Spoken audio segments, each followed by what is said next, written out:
Le petit matin Sud Radio, 5h-7h, Benjamin Glaise. Bientôt 6h40, la vie en vrai sur Sud Radio, partenaire d'Équipe Auto, le salon international des professionnels de l'automobile. Il se tiendra à partir du 14 octobre prochain à Paris, porte de Versailles. Et d'ici là, chaque semaine, des témoignages. Ce matin, je reçois la présidente de la Fédération française de la carrosserie, la FFC. Bonjour Maëlys Dosba.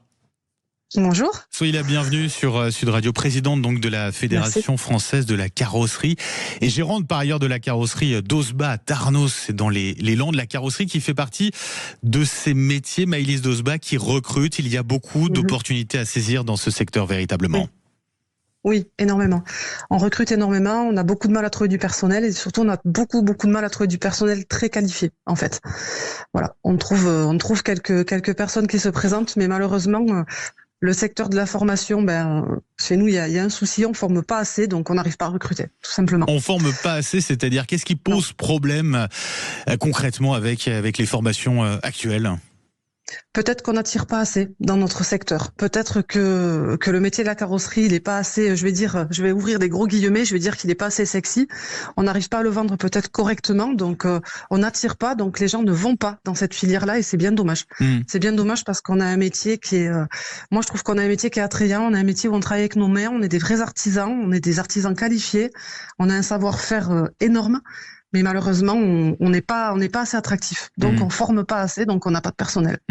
Comment faire pour attirer à nouveau ces jeunes ? C'est de dire véritablement dès le plus jeune âge ce qu'est ce métier ? Oui. Moi, je pense qu'il faut valoriser, en fait. Il faut valoriser, il faut leur dire qu'on peut travailler avec ses mains, qu'on peut faire quelque chose de très, très gratifiant. Parce que la carrosserie, c'est gratifiant, vraiment.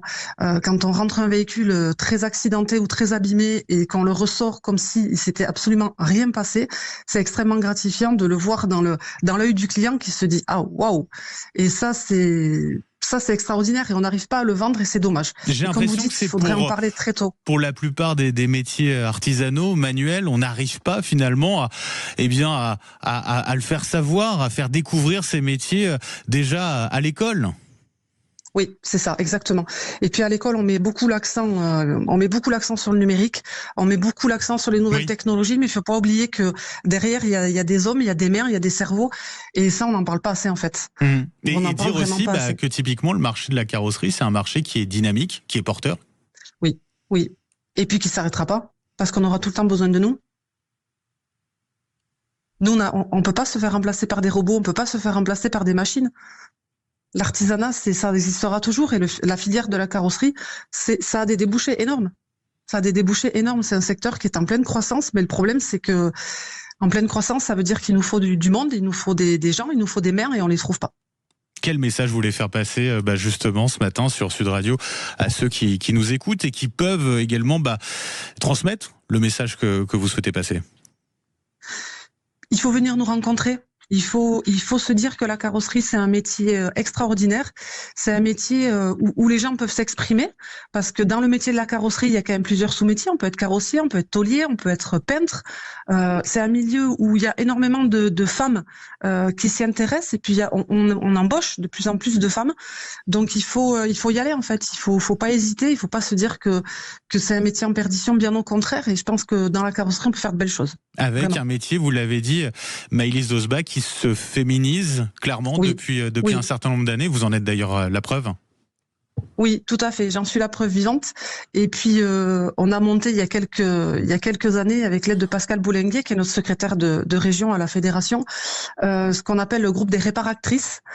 C'est un groupe de femmes chefs d'entreprise dans la carrosserie, de femmes qui sont à la tête d'entreprises, de belles entreprises, et qui se démarquent parce qu'elles sont des femmes et parce que c'est pas facile et parce qu'elles ont réussi. Donc, le métier, il est ouvert à tout le monde. Et vraiment. Ça fait partie des initiatives que vous mettez en place pour redorer d'une certaine manière l'image du métier de carrossier.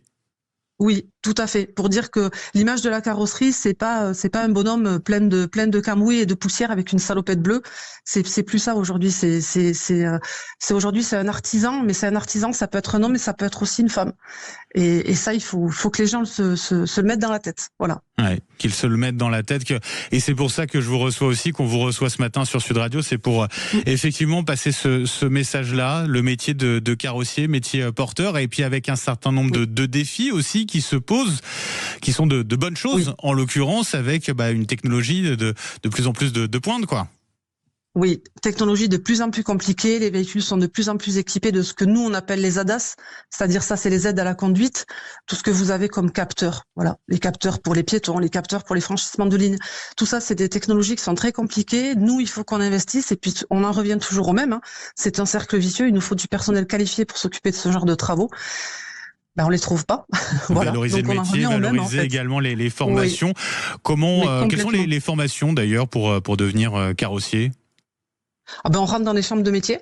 Ouais. On rentre dans des chambres de métier ou alors on rentre dans des écoles spécialisées. Il en existe. Il y en a à Bordeaux, comme par exemple Rétro-Certification. Ce sont des entreprises privées ou alors tout simplement la chambre de métier. Il y a la filière automobile. On passe par des CAP, par des BEP. On continue par des CQP. C'est des filières qui sont en pleine croissance mais qui ont du mal à recruter quand même.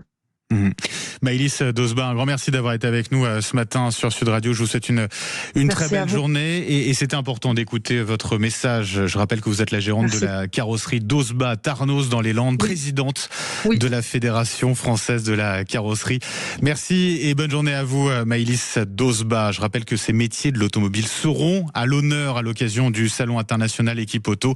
Sud Radio partenaire, ce sera à partir du 14 octobre prochain à Paris, porte de Versailles.